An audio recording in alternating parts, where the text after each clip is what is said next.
आप सभी का आपके अपने चैनल ज्योग्राफी विद ऋषि जाट पर स्वागत है। पेश है सामाजिक विज्ञान कक्षा 10 फर्स्ट डिवीजन पार्ट 1 बहुवैकल्पिक प्रश्नोत्तर। प्रश्न 1, राष्ट्रवाद का प्रारंभ जिस देश से हुआ था वह है?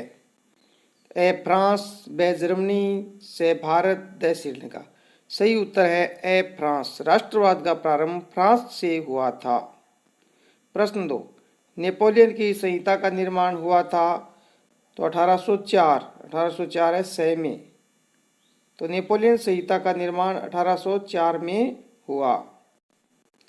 प्रश्न 3, किसके कल्पना दर्शन या यूटोपिया में दुनिया के लोग अलग राष्ट्रों के समूह में बंटे हुए हैं? ए हिटलर, बे नेपोलियन, से जर्मनी, द फ्रेडरिक सार्यू। तो सही उत्तर है फ्रेडरिक सार्यू के कल्पना दर्शन में दुनिया के लोग अलग राष्ट्रों में बंटे हुए हैं। प्रश्न 4, जाल्वेराइन नामक शुल्क संघ की स्थापना कब हुई? 1834। तो ए में 1834 है, ए सही होगा 1834। प्रश्न 5, 1815 में नेपोलियन की हार के ठीक बाद 4 देशों ने सम्मेलन कहाँ आयोजित किया था? ए प्राग, बे लंदन, से वियना, द हेग। तो ये सम्मेलन हुआ था ऑस्ट्रिया की राजधानी वियना में। प्रश्न 6, जूसेफ मेस्नी कौन था? ए इटली का क्रांतिकारी, बे वियना का क्रांतिकारी, से रूस का, द इनमें से कोई नहीं। तो सही उत्तर है जूसेफ मेस्नी इटली का क्रांतिकारी था। सही उत्तर इटली का क्रांतिकारी। प्रश्न 7, 1815 ईस्वी में नेपोलियन को हराने वाली 4 शक्तियों में से कौन सी एक नहीं थी? ए ब्रिटेन, बे रूस, से प्रसा, द चीन। तो इनमें से चीन नहीं था। कौन सी 4 शक्तियां थी? ब्रिटेन था, रूस था, प्रसा तथा चौथा था ऑस्ट्रिया। प्रश्न 8, निम्न में से इटली के एकीकरण में किसका योगदान था? ए काबूर, बे मेजनी, से गेरिबाल्डी, द में उपयुक्त सभी। तो इन सभी का योगदान इटली के एकीकरण में था। काबूर का भी था, मेजनी का भी था, गेरिबाल्डी का भी था। तो उत्तर होगा उपयुक्त सभी। द सही होगा उपयुक्त सभी। प्रश्न 9, महात्मा गांधी दक्षिण अफ्रीका से किस वर्ष भारत लौटे थे? 1506 में। तो ए में 1906, बे 1909, से 1911, द 1915। सही उत्तर है द 1915 में गांधी जी भारत लौटे थे।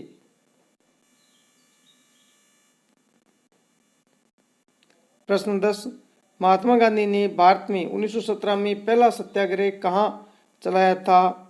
तो उसका उत्तर है ए चंपारण। सही उत्तर होगा ए चंपारण। प्रश्न 11, प्रसिद्ध पुस्तक हिंद स्वराज 1909 किसकी रचना है? महात्मा गांधी की। तो उसका सही उत्तर है द महात्मा गांधी। औपनिवेशिक शासन के दौरान बहुत सारे मजदूरों को काम करने के लिए फिजी, गुयाना आदि स्थानों पर ले जाया गया था। इन मजदूरों को बाद में क्या कहा जाने लगा? ए बंधुआ मजदूर, बे दास मजदूर, से गिरमिटिया मजदूर, द कृषि मजदूर। तो सही उत्तर है से गिरमिटिया मजदूर। 13, निम्न में से कौन से एक आंदोलन का नेतृत्व है सरदार वल्लभ भाई पटेल ने किया था? ए में बारदोली, बे असहयोग, से सविनय अवज्ञा, द भारत छोड़ो। तो सही उत्तर है ए बारदोली आंदोलन का नेतृत्व वल्लभ भाई पटेल ने किया था। और इसी आंदोलन में वहाँ की महिलाओं ने सरदार वल्लभ भाई पटेल यानी सरदार की उपाधि वल्लभ भाई पटेल को बारदोली आंदोलन के दौरान मिली थी। प्रश्न 14, कांग्रेस के किस अधिवेशन में पूर्ण स्वराज की मांग को औपचारिक रूप से मान लिया गया था? ए सूरत अधिवेशन 1907, व लाहौर अधिवेशन 1929, से कोलकाता अधिवेशन 1911, द कराची अधिवेशन 1931। तो सही उत्तर है ब लाहौर अधिवेशन 1929 रावी नदी के किनारे। प्रश्न 15, स्वदेशी आंदोलन की प्रेरणा से किसने भारत माता की छवि को चित्रित किया था? रविंद्रनाथ टैगोर ने। तो सही उत्तर है इसका द रविंद्रनाथ टैगोर। प्रश्न 16, महात्मा गांधी ने प्रसिद्ध करो या मरो का नारा किस आंदोलन के समय दिया था? ये दिया था भारत छोड़ो आंदोलन। तो महात्मा गांधी ने करो मरो का नारा भारत छोड़ो आंदोलन के दौरान दिया था। उत्तर से भारत छोड़ो आंदोलन। प्रश्न 17, शांतिपूर्वक प्रदर्शन करते हुए भी ब्रिटिश पुलिस ने लाला लाजपत राय पर लाठियां बरसाई, जिसके बाद में लाला लाजपत राय का दुखद निधन हो गया। ये प्रदर्शन किसके खिलाफ था? यह प्रदर्शन था साइमन कमीशन के खिलाफ। तो सही उत्तर है ब साइमन कमीशन के खिलाफ, साइमन कमीशन। प्रश्न 18, 18वीं शताब्दी में विश्व व्यापार का सबसे बड़ा केंद्र था? यूरोप। 18वीं शताब्दी में विश्व व्यापार का सबसे बड़ा केंद्र यूरोप था। 19, 1885 में यूरोपियन देशों ने मानचित्र पर लकीरें खींचकर किस महाद्वीप को आपस में बांट लिया? अफ्रीका को। तो सही उत्तर है स अफ्रीका। प्रश्न 20, भारत से विदेशों को जाने वाले अनुबंधित श्रमिक कहलाते थे गिरमिटिया। तो गिरमिटिया श्रमिक। सही उत्तर है गिरमिटिया। 21, 1890 में अफ्रीका में कौन सी बीमारी तेजी से फैल गई? रिडरपेस्ट। सही उत्तर है स रिडरपेस्ट। प्रश्न 22, रिडरपेस्ट बीमारी किससे फैली थी? सही उत्तर है पशुओं से। तो स पशुओं से। प्रश्न 23, चेचक जैसे कीटाणु किस देश के सैनिकों के सबसे बड़े हथियार थे? तो उसका सही उत्तर है स स्पेनिश या स्पेन, स स्पेन। प्रश्न 24, महामंदी का आरंभ किस वर्ष हुआ था? तो उसका उत्तर है 1929। तो महामंदी आई थी 1929 में। द सही है उसका 1929। प्रश्न 25, प्रथम विश्व युद्ध प्रारंभ हुआ था 1914 में। सही उत्तर है ब 1914। प्रश्न 26, विश्व बैंक व अंतर्राष्ट्रीय मुद्रा कोष ने औपचारिक रूप से कार्य करना प्रारंभ किया था 1947। सही उत्तर है 1947। प्रश्न 27, अमेरिकी अर्थव्यवस्था में वृद्धि स्तर पर उत्पादन का चलन किस दशक में शुरू हुआ था? 1920 में। सही उत्तर है ब 1920 के दशक में। प्रश्न 28, जी20 तंत्र किस प्रकार के देशों का समूह है? तो जी20 तंत्र विकासशील देशों का समूह है। सही उत्तर है विकासशील देश। 29, निम्न में से कौन सी भाषा बोलने वाले बेल्जियम में रहते हैं? डच, ब फ्रेंच, स जर्मन, द उपयुक्त सभी। सही उत्तर है उपयुक्त सभी। प्रश्न 30, बेल्जियम निम्न में से किस महाद्वीप का देश है? उत्तर है यूरोप।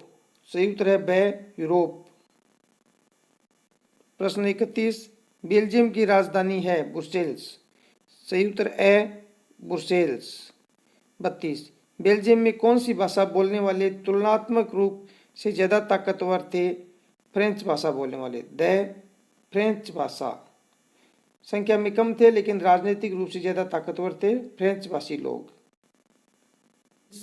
1956 ईस्वी में श्रीलंका ने कौन सी भाषा को राजभाषा घोषित कर दिया था? सिंहली को। तो सिंहली। उत्तर है सिंहली भाषा। प्रश्न 34, श्रीलंका में किस धर्म को मानने वालों की संख्या अधिक है? बौद्ध धर्म। तो ब बौद्ध धर्म वाले। प्रश्न 35, किस देश में दो समुदायों के बीच आपसी अविश्वास ने बड़े टकराव का रूप ले लिया था? उत्तर श्रीलंका। तो इनमें से उत्तर है ब श्रीलंका।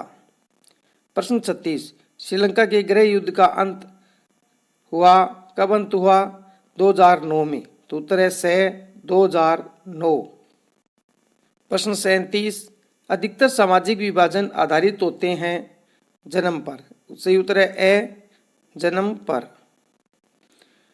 प्रश्न 38, श्रीलंका केवल सिंहलियों के लिए की मांग किस समुदाय की पहचान और हितों के खिलाफ थी? तो ये खिलाफ थी। वैसे तो ये तमिल समुदाय के खास खिलाफ थी, ईसाई के खिलाफ थी, हिंदुओं के भी खिलाफ थी, पर सही उत्तर उसका है तमिल समुदाय। प्रश्न 39, अमेरिका में 1954 से 1968 के बीच कौन सा आंदोलन हुआ था? तो सही उत्तर इसका गै नागरिक अधिकार आंदोलन। अमेरिका में 1954 से 68 के बीच नागरिक अधिकार आंदोलन हुआ। प्रश्न 40, विविधता को समाहित करने का सबसे अच्छा तरीका है? ए लोकतंत्र, ख तानाशाही, ग अनुदारवाद और ग इनमें से कोई नहीं। तो सही है लोकतंत्र, क लोकतंत्र। प्रश्न 41, भारत में जनसंख्या 2011 के अनुसार महिलाओं की साक्षरता दर है? सही उत्तर है 54%। प्रश्न 42, राजनीति के क्षेत्र में प्राय अभिव्यक्त होता है? ए आर्थिक विभाजन, ब धार्मिक विभाजन, स श्रम विभाजन, द इनमें से कोई नहीं। राजनीति के क्षेत्र में प्राय धार्मिक विभाजन अभिव्यक्त होता है। प्रश्न 43, कौन से विकल्प पर आधारित सामाजिक विभाजन केवल भारत में है? ए आर्थिक, ब लिंग, स जाति, द इनमें से कोई नहीं। सही उत्तर है स जाति आधारित विभाजन। जाति आधारित विभाजन केवल भारत में ही पाया जाता है। प्रश्न 44, 1961 के बाद किस समुदाय का हिस्सा मामूली रूप से बढ़ा है? ए हिंदू, ब जैन, स ईसाई, द मुस्लिम। सभी का थोड़ा कम हुआ है। प्रतिशत रूप में मुस्लिम समुदाय का हिस्सा 1961 के बाद बढ़ा है। प्रश्न 45, निम्न में से भारत में स्त्रियों के लिए आरक्षण की व्यवस्था है? ए लोकसभा, ब विधानसभा, स मंत्रिमंडल, द पंचायती राज संस्था। सही उत्तर है द पंचायती राज की संस्थाओं में महिलाओं के लिए 33% आरक्षण अनिवार्य है। प्रश्न 46, सरदार सरोवर बांध किस नदी पर बनाया गया है? क ब्रह्मपुत्र, ख नर्मदा, ग कृष्णा, ग गंगा। सही उत्तर है ख नर्मदा नदी पर। सरदार सरोवर नर्मदा नदी पर है। प्रश्न 47, भारत में सूचना का अधिकार अधिनियम कब पारित हुआ? 2005 में। तो सही उत्तर है ग 2005। 48, नेपाल में लोकतंत्र कब कायम हुआ? 1990 के दशक में। तो ग 1990 के दशक में। प्रश्न 49, 7 पार्टी अलायंस किस देश से संबंधित है? नेपाल से। नेपाल की सभी पार्टियों ने मिलकर बनाया था 7 पार्टी अलायंस। यह नेपाल लोकतंत्र बहाल करने के लिए बनाया गया था। प्रश्न 50, निम्न में से कौन जो वर्ग विशेष के हित समूह का उदाहरण नहीं है? क मजदूर संगठन, ख मानवाधिकार, ग व्यवसायिक संगठन, ग पेशेवरों का संगठन। तो वर्ग विशेष के हित समूह का उदाहरण नहीं है ख मानवाधिकार संगठन। प्रश्न 51, निम्न में से जन आंदोलन का उदाहरण है? क पर्यावरण आंदोलन, ख नर्मदा बचाओ, ग ताड़ी विरोधी आंदोलन, ग उपयुक्त सभी। तो सही उत्तर होगा उपयुक्त सभी। प्रश्न 52, लौह अयस्क किस प्रकार का संसाधन है? क नवीकरण योग्य, ख प्रवाह है, ग जैव, ग अनवीकरण योग्य। तो लौह अयस्क जो है वह अनवीकरण योग्य संसाधन है। प्रश्न 53, ज्वारीय ऊर्जा निम्नलिखित में से किस प्रकार का संसाधन नहीं है? क पुनः पूर्ति योग्य है, अजैव है, मानवकृत है, अचक्रीय। अचक्रीय नहीं है। ज्वारीय ऊर्जा जो है वह चक्रीय संसाधन है। प्रश्न 54, पंजाब में भूमि निम्नीकरण का निम्नलिखित में से मुख्य कारण क्या है? क गहन खेती, ख अधिक सिंचाई, ग वनोन्मूलन, ग अति पशुचारण। सही उत्तर है अधिक सिंचाई। पंजाब में भूमि निम्नीकरण का मुख्य कारण अधिक सिंचाई है। 55, निम्नलिखित में से किस प्रांत में सीढ़ीदार या सोपानी खेती की जाती है? क पंजाब, ख उत्तर प्रदेश के मैदान, ग हरियाणा, ग उत्तराखंड। सही उत्तर है उत्तराखंड। भारत के जो पर्वतीय राज्य हैं उन राज्यों में सीढ़ीदार खेती की जाती है। 56, निम्न में से किस राज्य में काली मृदा मुख्य रूप से पाई जाती है? क जम्मू कश्मीर, ख राजस्थान, ग महाराष्ट्र और घ झारखंड। तो सही उत्तर है ग महाराष्ट्र। मुख्य रूप से महाराष्ट्र में, वैसे तो दक्षिण राजस्थान में भी पाई जाती है, लेकिन मुख्य रूप से पूछा है कि मुख्य रूप से महाराष्ट्र में काली मिट्टी पाई जाती है, जो कपास उत्पादन में सहायक मिट्टी है। इसको रेगर या कपासी मिट्टी भी कहते हैं। 57 उत्पत्ति के आधार पर संसाधनों को बांटा जा सकता है। क जैव अजैव, ख नवीकरण योग्य अनवीकरण योग्य, ग प्राकृतिक और मानवीय, ग संभावी विकसित। तो उत्पत्ति के आधार पर होता है जैव और अजैव संसाधन। उत्पत्ति के आधार पर संसाधनों का बंटवारा आता है जैव और अजैव संसाधन। उत्तर क सही होगा। प्रश्न 58 निम्न में से कौन सा अजैव संसाधन है? क चट्टान, ख पशु, ग पौधे, घ मछलियां। तो पशु, पौधे, मछलियां, इनमें जीवन होता है, यह जैव संसाधन है। इसका सही उत्तर है क। अजैव संसाधन कौन सा है? चट्टानी। प्रश्न 59 नवीकरण योग्य संसाधन है। क पवन ऊर्जा, ख वन, ग जल, घ ये सभी। तो उत्तर होगा ये सभी। उपरोक्त सभी संसाधन है वो नवीकरण योग्य संसाधन है। प्रश्न 60 अचक्रिय संसाधन है। जीवाश्म ईंधन, ख पवन ऊर्जा, ग पशु और घ मनुष्य। तो अचक्रिय इनमें से है जीवाश्म ईंधन। पवन ऊर्जा चक्रीय है, पशु भी चक्रीय है और मनुष्य भी चक्रीय है। तो जीवाश्म ईंधन अचक्रिय संसाधन में है। प्रश्न 61 रियो डी जेनेरो पृथ्वी सम्मेलन का आयोजन कब हुआ? 1992। तो ग 1992 में। सही उत्तर है ग 1992। प्रश्न 52 भूमि एक संसाधन है। तो भूमि एक प्राकृतिक संसाधन है। उत्तर होगा क प्राकृतिक संसाधन। प्रश्न 63 जलोढ़ मृदा निम्न में से किस फसल की खेती के लिए उपयुक्त है? क गन्ना, ख चावल, ग गेहूं और घ ये सभी, यानी उपरोक्त सभी। तो जलोढ़ मृदा में प्राय सभी फसलें होती है, इसलिए उत्तर होगा घ ये सभी। 64 लाल पीली मृदा कहाँ पाई जाती है? क्या दक्कन के पठारी क्षेत्र में काली मिट्टी, मालवा प्रदेश में काली मिट्टी, ब्रह्मपुत्र घाटी में, थार के रेगिस्तान में। तो ये पाई जाती है दक्कन के पठारी क्षेत्रों में। सही उत्तर होगा क दक्कन के पठारी क्षेत्रों में।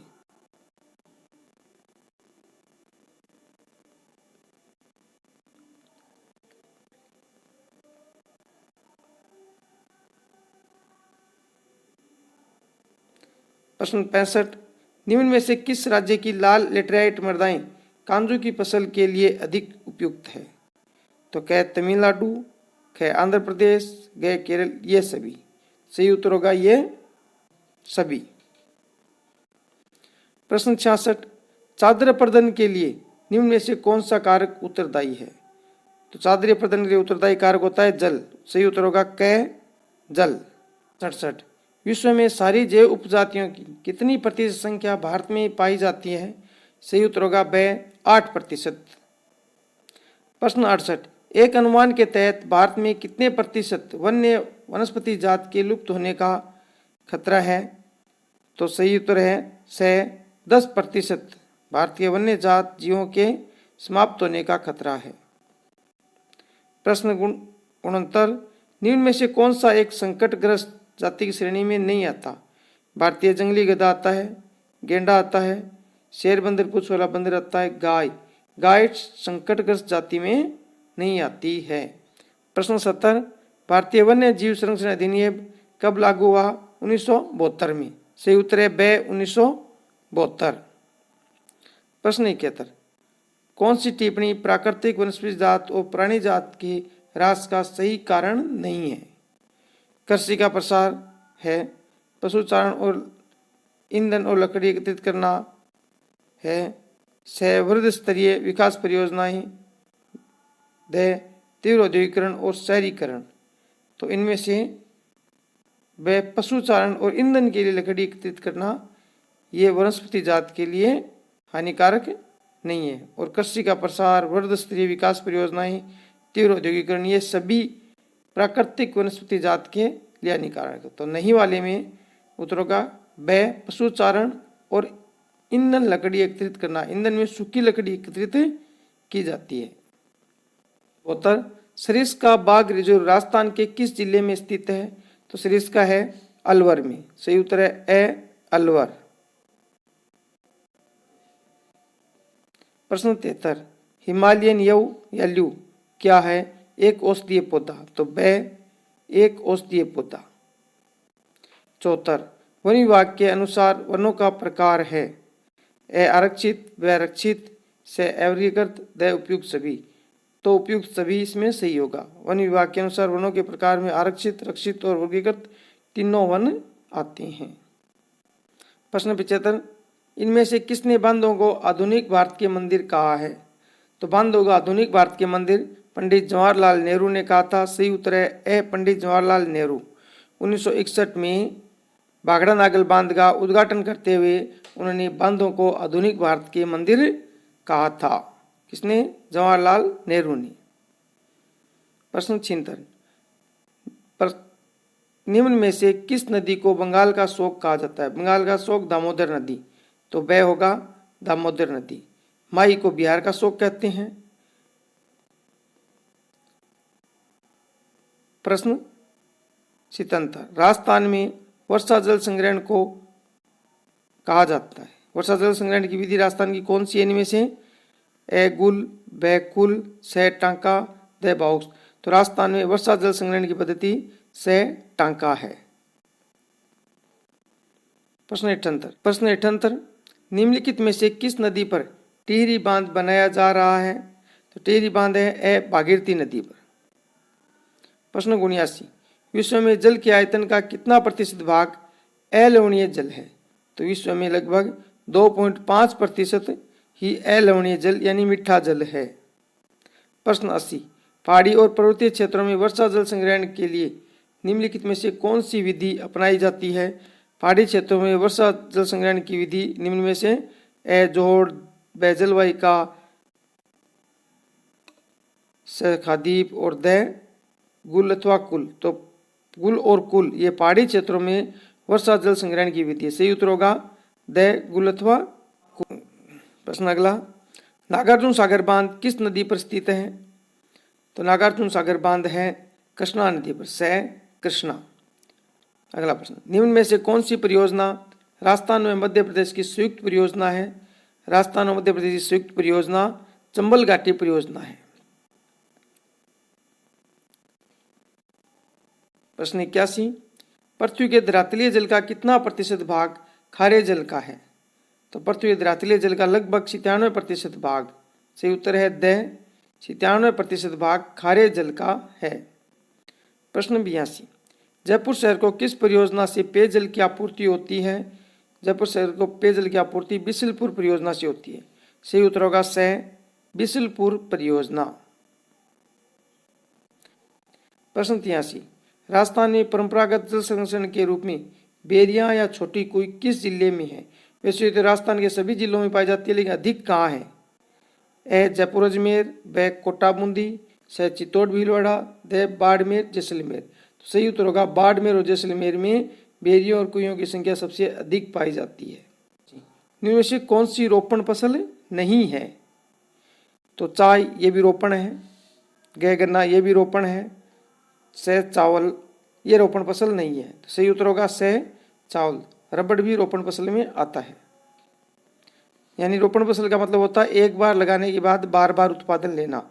तो चाय को एक बार लगाने के बाद बार बार उत्पादन, इसी तरह से गन्ने का 3 से 4 साल उत्पादन और इसी तरह रबड़ के पेड़ से उत्पादन। लेकिन चावल को हर बार नया बोया जाता है। प्रश्न 85 भारत निम्न में से किस उत्पादन का निर्यात करता है? ए चाय, ब कॉफी, से मसाले। उपयुक्त सभी। तो सही उत्तर है इसका ये सभी। प्रश्न 86 किस फसल को सुनहरा रेशा कहा जाता है? ए गेहूं, ब कपास, से जूट, द चाय। तो जूट को सुनहरा रेशा कहते हैं। सही उत्तर होगा से जूट। प्रश्न 87, निम्न में से कौन सा मोटा अनाज नहीं है? तो ज्वार मोटा अनाज, बाजरा मोटा अनाज, रागी भी मोटा, गेहूं मोटा अनाज नहीं है। प्रश्न 88, विश्व में चावल का सबसे बड़ा उत्पादक देश कौन सा है? चीन। सही उत्तर होगा ब, चीन। प्रश्न 89, जूट किस प्रकार की फसल है? ए दलहन, ब रोपण, स रेशेदार, द बागवानी। तो जूट रेशेदार फसल है जिसे धागा प्राप्त किया जाता है। प्रश्न 89, जूट किस प्रकार की फसल है? जूट रेशेदार फसल है, स रेशेदार जिससे धागा मिलता है। प्रश्न 90, निम्न में से दलहनी फसल कौन सी है? ए सोयाबीन, ब रागी, स मटर और द अलसी। तो इसमें दलहनी 2 टुकड़े वाली फसल मटर है, स मटर, दाल मटर है। प्रश्न 91, निम्न में से कौन सी जायद की फसल है? तो ए चावल, ब बाजरा, स मक्का, द तरबूज। सही उत्तर है द तरबूज। तरबूज जायद की फसल है। 92, भारत की दूसरी सबसे महत्वपूर्ण खाद्यान्न फसल है। भारत की पहली खाद्यान्न फसल चावल और दूसरी महत्वपूर्ण गेहूं। सही उत्तर होगा ए गेहूं। प्रश्न 93, दांतों को गलने से रोकता है? ए चूना, ब फ्लोराइड, स इल्मेनाइट, द अब्रक। तो जो फ्लोराइड होता है वह दांतों को गलने से रोकता है। प्रश्न 94, निम्न में से कौन सा धात्विक खनिज है? ए अब्रक, ब पोटास, स चूना, द प्लेटिनम। तो धात्विक खनिज है द प्लेटिनम। प्रश्न 95, निम्न में से कौन सा अधात्विक खनिज है? ए तांबा, ब जस्ता, स मैग्नीज, द अब्रक। तो अधात्विक है द अब्रक। प्रश्न 96, निम्न में से कौन सा अलोह खनिज है? तो निकिल लोह है, ब कोबाल्ट लोह है, स मैग्नीज लोह है, द जस्ता अलोह खनिज है। सही उत्तर होगा द जस्ता। प्रश्न 97, निम्न में से कौन सा लोह खनिज है? तो तांबा लोह खनिज नहीं है, सीसा नहीं है, बॉक्साइट नहीं है, मैग्नीज। ये लोह खनिज है, लोहे के साथ मिलाया जाता है। प्रश्न 98, निम्न में से कौन सा ऊर्जा खनिज है? ए कोयला है, ब पेट्रोलियम भी है, स प्राकृतिक गैस भी है। सही उत्तर होगा द उपयुक्त सभी। प्रश्न 99, यूरेनियम व थोरियम से प्राप्त होती है परमाणु ऊर्जा। सही उत्तर है द परमाणु ऊर्जा। प्रश्न 100, सर्वोत्तम प्रकार का लौह अयस्क कौन सा है? तो सर्वोत्तम प्रकार का लौह अयस्क ए हेमेटाइट, ब मैग्नेटाइट, सेलेमेटाइट, द सिडेराइट। सर्वोत्तम प्रकार का होता है मैग्नेटाइट, जिसमें लोहे की मात्रा सर्वाधिक होती है वह मैग्नेटाइट। प्रश्न 101, सर्वाधिक महत्वपूर्ण औद्योगिक लौह अयस्क कौन सा है? तो इसका उत्तर होगा हेमेटाइट, ए हेमेटाइट। सबसे अच्छा तो मैग्नेटाइट होता है, लेकिन औद्योगिक दृष्टि से महत्वपूर्ण है हेमेटाइट।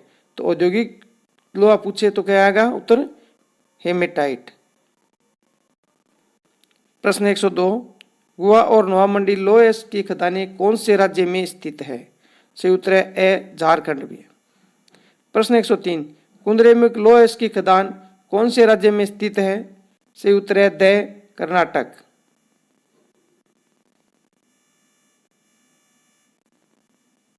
प्रश्न 104, भारत में मैग्नीज का सबसे बड़ा उत्पादक राज्य कौन सा है? ओडिशा। सही उत्तर ए ओडिशा। प्रश्न 105, 1 टन इस्पात बनाने में लगभग कितने किलोग्राम मैग्नीज की आवश्यकता होती है? सही उत्तर है ए 10 किलोग्राम। तो 1 टन इस्पात बनाने में 10 किलोग्राम मैग्नीज की आवश्यकता होती है। प्रश्न 106, वर्ष 2016-17 के अनुसार देश का सबसे बड़ा बॉक्साइट उत्पादक राज्य कौन सा है? तो एल्यूमिनियम बॉक्साइट उत्पादक राज्य ए ओडिशा। सही उत्तर होगा ए ओडिशा। प्रश्न 107, नेल्लोर अभ्रक पेटी कौन से राज्य में स्थित है? नेल्लोर ए आंध्र प्रदेश में। प्रश्न 108, 2016-17 के अनुसार भारत का सबसे बड़ा चूना पत्थर उत्पादक राज्य कौन सा है? ब राजस्थान। तो चूना उत्पादक सबसे बड़ा राज्य राजस्थान है। सही उत्तर होगा ब। प्रश्न 109, भारत का सबसे पुराना तेल उत्पादक राज्य कौन सा है? तो सबसे पुराना तेल उत्पादक राज्य है असम। भारत में सबसे पहले तेल निकाला गया था असम से। प्रश्न 110, कौन से उद्योग प्राकृतिक गैस के प्रमुख प्रयोक्ता या नियोक्ता है? ए इस्पात उद्योग, ब तांबा, स सीमेंट, द ऊर्जा और उर्वरक। तो ऊर्जा और उर्वरक उद्योग प्राकृतिक गैस के सबसे बड़ा प्रयोक्ता है। प्रश्न 111, भारत में ज्वारीय ऊर्जा उत्पन्न करने हेतु आदर्श क्षेत्र है? ए खंबात की खाड़ी, ब कच्छ की खाड़ी, स सुंदरवन क्षेत्र, द उपयुक्त सभी। सही उत्तर होगा उपयुक्त सभी ज्वारीय ऊर्जा के आदर्श क्षेत्र है। प्रश्न 112, केरल में मिलने वाली मोनोजाइट रेत में कौन सा खनिज पाया जाता है? ए खनिज तेल, ब यूरेनियम, स थोरियम, द कोयला। तो सही उत्तर है केरल की मोनोजाइट रेत में थोरियम पाया जाता है। उत्तर होगा स थोरियम। प्रश्न 113, देशों की तुलना करने के लिए सबसे महत्वपूर्ण विशेषता समझी जाती है? क आय, वे, व्यवहार, अनैतिकता। तो सबसे विशिष्ट समझी जाती है क आय। देशों की तुलना करने के लिए आय ही महत्वपूर्ण है। प्रश्न 114, मानव विकास के लिहाज से किस देश की स्थिति भारत से बेहतर है? क बांग्लादेश, ख श्रीलंका, ग नेपाल, ग पाकिस्तान। तो भारत से बेहतर स्थिति में मानव विकास में केवल श्रीलंका है, क्योंकि वहाँ शिक्षा का स्तर भारत से ज़्यादा है। इस कारण मानव विकास में श्रीलंका की रैंक ज़्यादा है। प्रश्न 115, इच्छाओं और आकांक्षाओं की पूर्ति निम्न में से किसका लक्ष्य है? क आय, ग विकास, ग व्यवहार, ग उपरोक्त। सही उत्तर होगा विकास। विकास का लक्ष्य होता है आकांक्षाओं, इच्छाओं और आकांक्षाओं की पूर्ति। सही उत्तर होगा ग विकास। प्रश्न 116, औसत आय को कहा जाता है? प्रति व्यक्ति आय। सही उत्तर होगा क प्रति व्यक्ति आय। क उत्तर सही होगा। प्रश्न 117, कौन सा संगठन मानव विकास रिपोर्ट तैयार करता है? तो मानव विकास रिपोर्ट यूएनडीपी तैयार करता है। ग यूएनडीपी। प्रश्न 118, निम्न में से ऊर्जा का परंपरागत स्रोत है? क पवन ऊर्जा आधुनिक है, ख सौर ऊर्जा आधुनिक है, ग बायोगैस आधुनिक है, कोयला। ऊर्जा का परंपरागत स्रोत इनमें से ग कोयला सही है। प्रश्न 119, विश्व बैंक की स्थापना हुई थी? विश्व बैंक की स्थापना हुई 1944 में। सही उत्तर होगा क 1944। कार्य करना प्रारंभ किया 1947 में। प्रश्न 120, 7 वर्ष और उससे अधिक आयु के लोगों में साक्षर जनसंख्या का अनुपात कहलाता है साक्षरता दर। सही उत्तर होगा ख साक्षरता दर। प्रश्न 121, वे संसाधन जो कई वर्षों के उपयोग के बाद समाप्त हो जाते हैं कहलाते हैं गैर नवीकरणीय संसाधन। सही उत्तर होगा गैर नवीकरणीय संसाधन। 122, पुनः 2018 के आंकड़ों के अनुसार विश्व में भारत का विकास सूचकांक, मानव विकास सूचकांक कौन सा है? 130वां। क 130। प्रश्न 126, आर्थिक कार्यों के आधार पर किस देश की अर्थव्यवस्था को विभाजित किया जा सकता है? तो किसी देश की अर्थव्यवस्था विभाजित करते हैं क प्राथमिक क्षेत्र, ब द्वितीय क्षेत्र, स तृतीय क्षेत्र और द उपयुक्त सभी। सही उत्तर होगा उपयुक्त सभी। किसी भी अर्थव्यवस्था को विभाजित करते हैं प्राथमिक, द्वितीय और तृतीय तीनों क्षेत्र होते हैं। सही उत्तर होगा उपयुक्त सभी। प्रश्न 127, प्राथमिक क्षेत्र को इस नाम से भी जाना जाता है? कहे कृषि एवं सहायक क्षेत्र। तो प्राथमिक क्षेत्र को कृषि एवं सहायक क्षेत्र के नाम से भी जाना जाता है। प्रश्न 128, प्राथमिक क्षेत्र में सम्मिलित गतिविधि है? ए संचार, ब परिवहन, स डेयरी, द कृषि। तो जो कृषि है वह प्राथमिक क्षेत्र की गतिविधि है।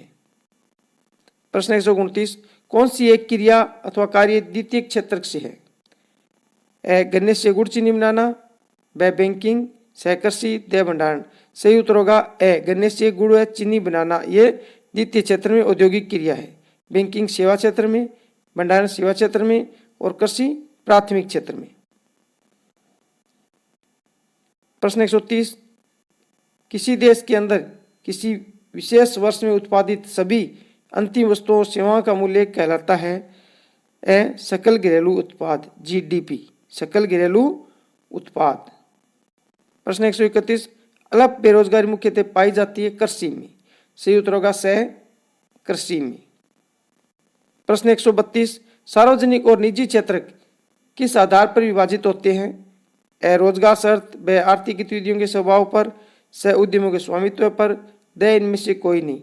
तो सार्वजनिक और निजी क्षेत्र उद्यमों के स्वामित्व के आधार पर होते हैं।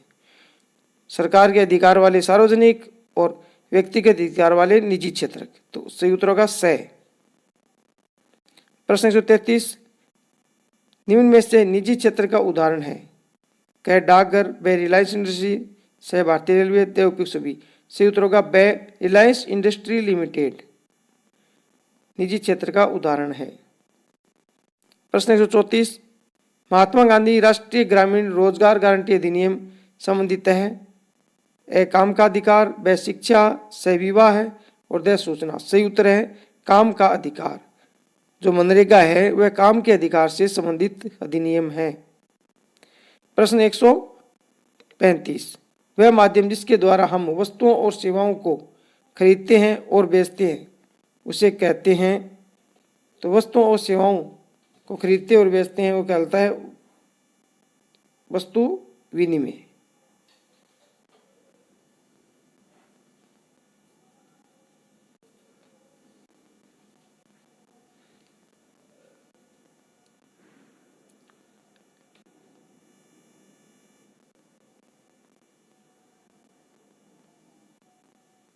प्रश्न गलत हो गया नहीं।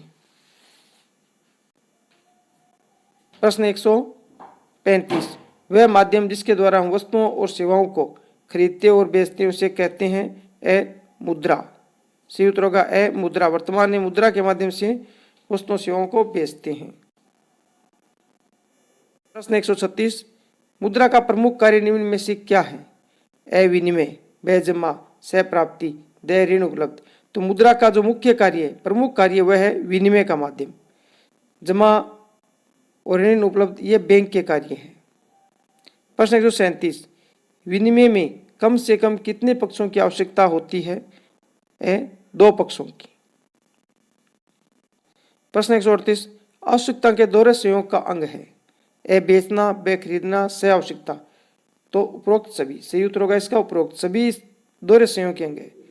आवश्यकता के दोहरे संयोग में बेचने वाला चाहिए, खरीदने वाला चाहिए और उसकी आवश्यकता भी हो तभी खरीदेगा और बेचेगा। प्रश्न 139, मुद्रा का निर्गमन किसके द्वारा किया जाता है। रिजर्व बैंक द्वारा। सही उत्तर होगा ए रिजर्व बैंक। प्रश्न 140, वस्तु विनिमय प्रणाली को कहते हैं प्रत्यक्ष विनिमय। ए प्रत्यक्ष विनिमय। प्रश्न 141, भारतीय करेंसी में शामिल है कागज के नोट, धातु के सिक्के, सोने के सिक्के। सही उत्तर होगा इसका ए और ब दोनों। तो सही उत्तर है द, ए और ब दोनों। प्रश्न 142, ऋण विकास के क्षेत्र में कैसी भूमिका अदा करता है। ए सकारात्मक, ब नकारात्मक, स सामान्य, द उपरोक्त सभी। सही उत्तर होगा उपरोक्त सभी। वह सकारात्मक भी करता है और नकारात्मक भी करता है। प्रश्न 143, अनौपचारिक ऋण स्रोत है। ए महाजन, ब कृषि व्यापारी, स रिश्तेदार, द उपरोक्त सभी। सही उत्तर होगा उपरोक्त सभी। ये सारे के सारे अनौपचारिक ऋण स्रोत है। अनौपचारिक ऋण स्रोत महाजन, कृषि व्यापारी, रिश्तेदार ये सब है। प्रश्न 144, किस चीज को बैंक निक्षेप कहते हैं। ए बैंक में जमा मुद्रा, ब बैंक कर्मचारी की मुद्रा, स घर में रखी मुद्रा, द उपरोक्त सभी।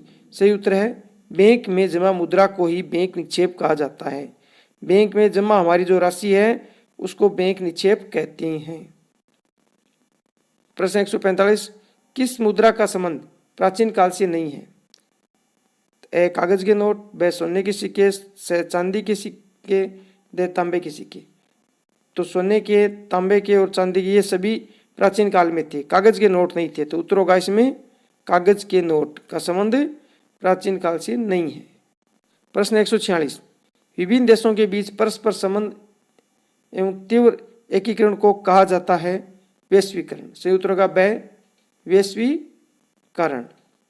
प्रश्न 147, विदेशी व्यापार तथा विदेशी निवेश का प्रारंभ भारत में कब हुआ। प्रारंभ होने का समय तेजी कब आई। यह वह 1991 में। प्रश्न 148, अंतर्राष्ट्रीय व्यापार को उदार बनाने व अंतर्राष्ट्रीय व्यापार नियमों का निर्धारक है। ए यूनिसेफ, ब यूनेस्को, द विश्व व्यापार संगठन, द विश्व स्वास्थ्य संगठन। सही उत्तर है स विश्व व्यापार संगठन। WTO अंतर्राष्ट्रीय व्यापार को उदार और अंतर्राष्ट्रीय नियम बनाने का काम करता है। व्यापार में विश्व व्यापार संगठन। प्रश्न 149, एक से अधिक देशों में अपनी औद्योगिक इकाइयां व कार्यालय स्थापित करती है बहुराष्ट्रीय कंपनियां। उत्तर होगा ब बहुराष्ट्रीय कंपनियां। प्रश्न 150, दो या दो से अधिक देशों के बीच वस्तुओं और सेवाओं का आदान प्रदान कहलाता है विदेश अंतर्राष्ट्रीय व्यापार। सही उत्तर होगा स अंतर्राष्ट्रीय व्यापार। प्रश्न 151, वैश्वीकरण ने जीवन स्तर में सुधार व ज्यादा सुविधाएं प्रदान की है। सभी लोगों को, विकासशील देशों को, विकसित देशों को, द अन्य। सही उत्तर है विकसित देशों को। वैश्वीकरण ने सबसे अधिक फायदा विकसित देशों को पहुंचाया है, सबसे ज्यादा फायदा। प्रश्न 152, बहुराष्ट्रीय कंपनियां किस रूप में ज्यादा संपन्न मानी जाती है? तकनीकी रूप में, वित्तीय रूप में, वस्तुओं में की गुणवत्ता में, उपयुक्त सभी। सही उत्तर होगा द उपयुक्त सभी। सभी में बहुराष्ट्रीय कंपनियां संपन्न है। प्रश्न 153, प्रतिस्पर्धा और वैश्वीकरण के दबाव का सबसे अधिक प्रभाव किस पर पड़ा है? ब श्रमिक पर। सबसे अधिक प्रभाव प्रतिस्पर्धा और वैश्वीकरण का श्रमिक पर पड़ा है। वीडियो पूरा देखने के लिए धन्यवाद। वीडियो को लाइक करें, शेयर करें। चैनल सब्सक्राइब नहीं किया है तो चैनल को सब्सक्राइब जरूर करें।